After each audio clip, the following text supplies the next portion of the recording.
Once upon a dream. Doce dama Jolie. Without thinking about it, Aurora used her thumbnail to crease the spine to see if it felt like a real feather. It did. She twirled it between her fingers thoughtfully. There were still pigeons, of course, quite a flock of them in the courtyards now, which peasants occasionally trapped for dinner, not always trusting magical food. They didn't have feathers like this. There were some chickens and ducks left, but even the prettiest, most iridescent winged drakes didn't sport a blue of this purity. There were a few descendants of foreign birds from the jungles kept safe in golden cages, but the blue ones were very light, like the tiny flowers in ancient tapestries. Not like this. She held the feather before her as she, much more thoughtfully, made her way to her room. Aurora lived in a pretty decorated suite on the second floor of the castle. All the surveying royalty and lesser nobles lived on the main keep, as well as those foreign dignitaries trapped in the kingdom when the world outside finally collapsed. The lesser survivors, the peasants and servants, lived in a hastily erected shanty town in one of the larger courtyards of the bailey. If Aurora didn't look too hard at the thick vines covering her window, and there was a good strong lantern glowing, she could pretend it was a completely normal royal princess's room. There was a frothy and beribboned pink canopy bed on a raised dais, a wardrobe with gilt moldings in which hung a stunning number of beautiful gowns, a vanity with a pitcher and a basin of beaten silver, a tiny conch with silk pillows, and a lovely little table by the fireplace with long, elegant legs. There was also a bookcase full of books that hadn't worked properly since the world had ended. Most were missing great patches of text and illustrations. Many were simply blank. The words that remained were often in languages that weren't even real. In effect, Maleficent had explained of the world-destroying evil magics that King Stephen and Queen Leah had unleashed. They had literally broken the land and the minds and inventions of men. The Queen's powers were not great enough to restore everything fully. They were barely enough to keep the remaining population alive. And so the books remained mostly blank, and cloth had to be woven from threads summoned by magic. Spinning wheels hadn't functioned the way they were supposed to in half a decade. Right then, Aurora's bed looked especially inviting. The servants had made it up all plump and pretty, and she did love dancing, and she was going to be up late that night. There was also the little matter that, when she wasn't twirling, her favorite thing was lying down and dreaming the hours away.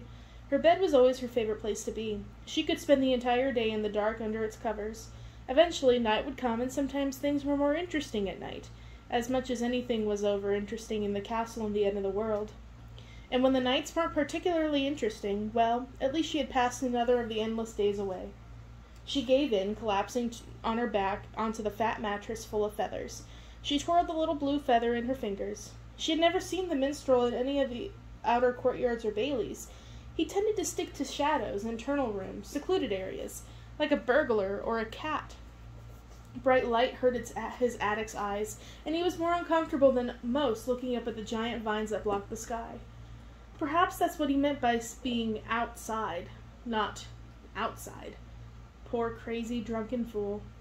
She sighed and reached up over her head to grab one of the broken books, one with an easily memorable design on its cover, and started to place the feather between its heavy, insane pages.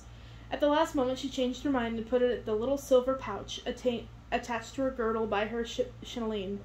A once-living thing, whatever it was from, didn't deserve to be pressed like an inanimate object, file away like an ancient manuscript. The princess would keep it with her until she figured out what to do with it. She thought of a different feather she owned and let out another sigh. Instead of going to sleep, she sat down at her pretty little table, took up her white swan quill, and set herself to solving the math problems on the precious scrap of vellum before her. After fortifying the castle, making living arrangements for all within, and working out whatever magical source of food she managed, Maleficent had turned to Aurora's education. The king and queen had neglected everything for their unwanted daughter. Basic reading and writing skills, needlework, the sort of useful hobbies royal ladies were supposed to know, even etiquette and geography. The new queen immediately set out to rectify this with half a dozen tutors, adding things to the mix that weren't necessarily princessy, like math, which Aurora was terrible at. Some things came to her naturally: singing, playing the recorder, kindness, patience, and sewing, even if it would be years before her needle skills were up to that of a 12-year-old's. Her fingers were often covered in tiny pinpricks from embroidery, and Maleficent had suggested with a kind laugh that she put off carding and spinning until she could be trusted with the sharp point of a drop needle. But numbers, and anything to do with numbers, that was another thing entirely. Aurora privately wondered if there was a reason princesses weren't taught math or alchemy or the workings of the world. Maybe they just couldn't grasp it. Still, she forced herself to pay attention when the old castle treasurer patiently demonstrated the magics of adding and subtracting amounts with tally sticks and abaci, and the castle carpenter showed her the measurements of forms with string and weights.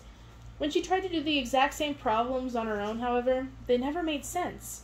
The numbers swam in front of her, and little counting lines seemed to multiply of their own volition.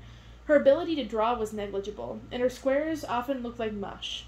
But Maleficent was trying so hard with her adopted niece that Aurora forced herself to keep working in secret, in private. She kept herself going by imagining the look on her aunt's face when she finally showed her how she could divide an ink flock of sheep into 5 equal smaller herds. Aurora drew a tiny ugly scribble of a sheep. Then she drew 4 more. She counted them. There were 5. She drew 2 more, farther away. Now there were 6. Aurora frowned, looking at the paper. Maybe 7. 8? She tried it on her fingers, pretending each one was a warm, white ball of wool. Did you count the beginning one and the last one, too? Or was it like pages of a book where you don't count both ends? She spent 10 more minutes trying to make the 2 groups of sheep add up. She was pretty sure it was around 7, but the lack of precision was giving her a headache. Finally, she threw herself on her bed in frustration. She would never be as smart and powerful and elegant as her aunt. Sometimes she felt the queen was just humoring her. Sometimes she felt the slightest stirrings of anger at always being told what to do. Go take a nap. What was she, a child? Oh, you couldn't possibly help with these unimaginably complex party preparations. Aurora was meant to be queen someday. She could handle a party. Sometimes in the secret safety of her canopied bed, in the blackest reaches of her mind, she wondered if her aunt really had the best intentions for her. Why couldn't she be let out in the magical runnings of the castle? Why couldn't she watch and maybe learn how Maleficent summoned the food, drink, and other luxuries they managed to consume despite the destruction of the world outside? And how long did they have to stay cooped up in the castle anyway? When would it be safe enough to go outside, even for a short while? There was a story a priest had told her once, the poor priest who somehow wound up outside the castle when everything happened, about the first time the world was destroyed. By water, not monsters. After enduring the flood in a boat for weeks, the surviving humans had sent out a dove or a hedgehog or some other bird to see if it was dry land anywhere. Couldn't they do that? Couldn't they send one of the inhuman guards? Couldn't they leave to explore and come back, using some of Maleficent's magic somehow to protect themselves? Had the minstrel really made it all the way outside and back? The exile, the only one ever forcibly sent out to the castle, had never returned. But he probably didn't want to face the queen's wrath. He had challenged her right to rule. He was a real king, he had said, not some strumpet of a fairy too big for her britches. It was, upon reflection, lucky for him she didn't just obliterate him on the spot. Maleficent had a streak of temper, though she tried to shield her niece from it. Aurora grumpily spun over on her bed and put her pillows on her head. There were the thoughts she was almost ashamed of. Ungrateful thoughts about the woman who had saved her what was left in the world. Aurora had too much of her parents in her. She seemed to lack basic human gratitude for what she had. She wished she had magic powers. No, her mind quickly said. Not like what her parents had received. Not even as much as Maleficent had, just a little. Just to be able to see.